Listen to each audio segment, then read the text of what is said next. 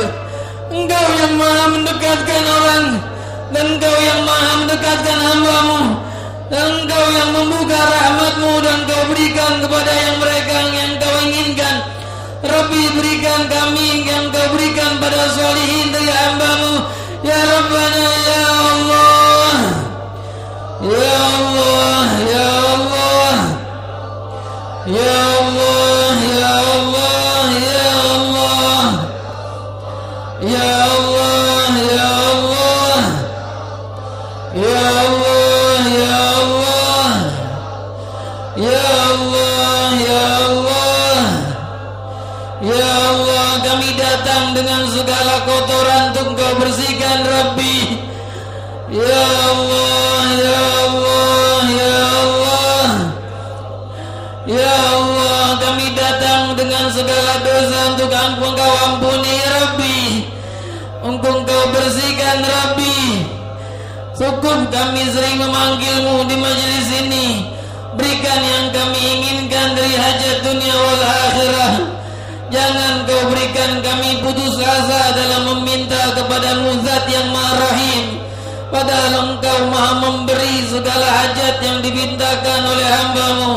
Ya Rabbi, berikan kami terus semangat yang berkobar, semangat yang terus menyala dalam dada untuk meminta kepada-Mu minggu demi minggu, bahkan malam demi malam, di tengah malam yang sunyi ketika kami bangun. Tidak Engkau lupakan kami, kami mengingat-Mu dan Engkau mengingat kami.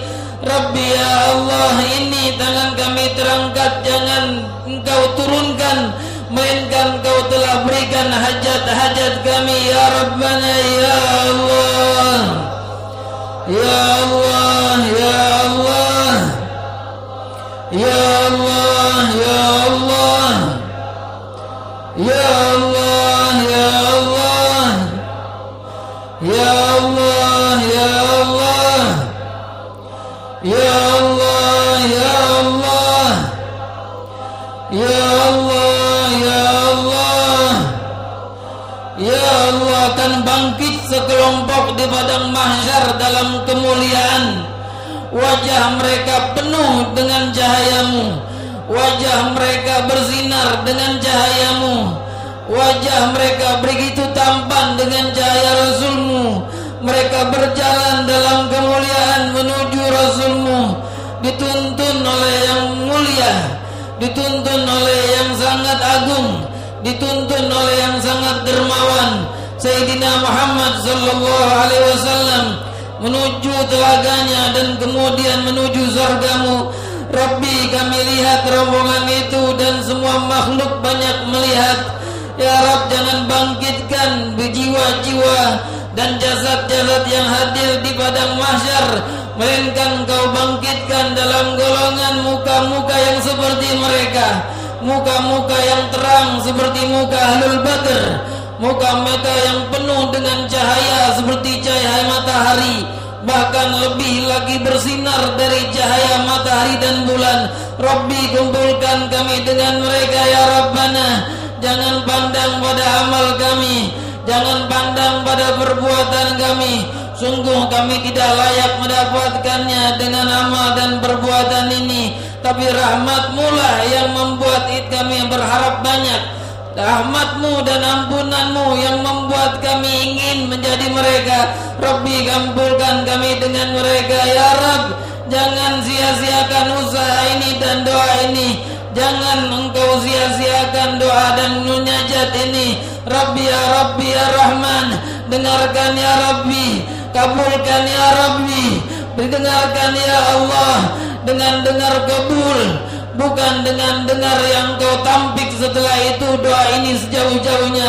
Ya Rabbana, mustahil Engkau lakukan karena Engkau telah kumpulkan kami dalam kemuliaan dan Engkau akan bangkitkan kami pun dalam kemuliaan. Ya Rabbana ya Rahim, bangkitkan kami dalam kemuliaan dunia wal akhirah.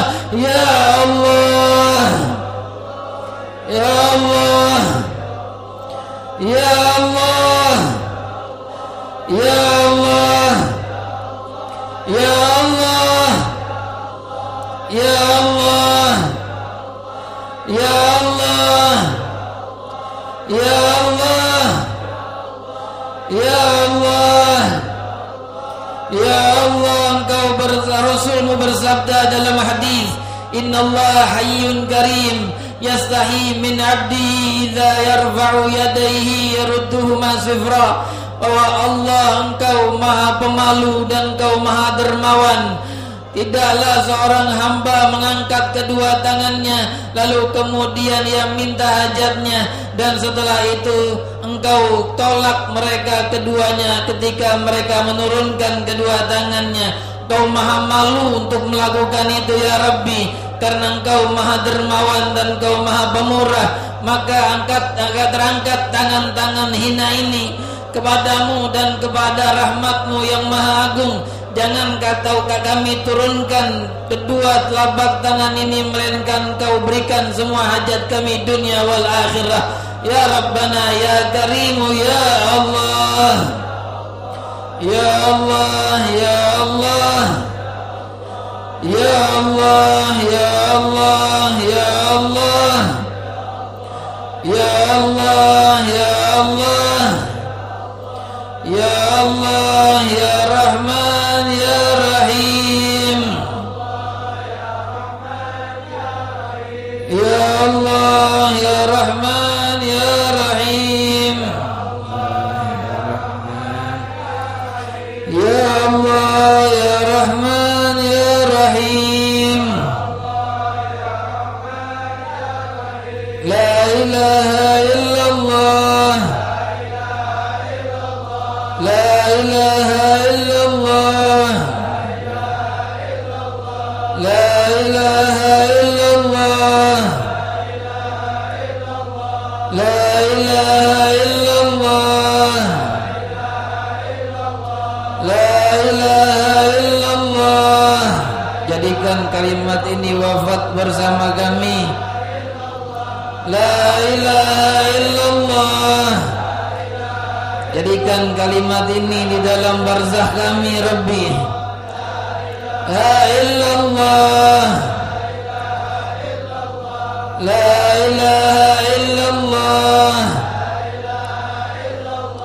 la ilaha illallah, la ilaha illallahul halimul azim.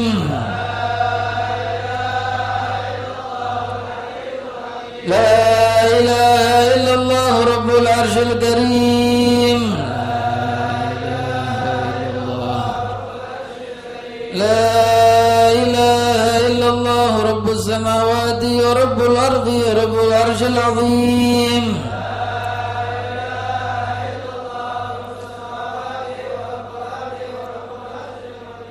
Alaiha nahya wa alaiha namut wa alaiha biha nub'atsu insyaallah ta'ala. Amin amin amin.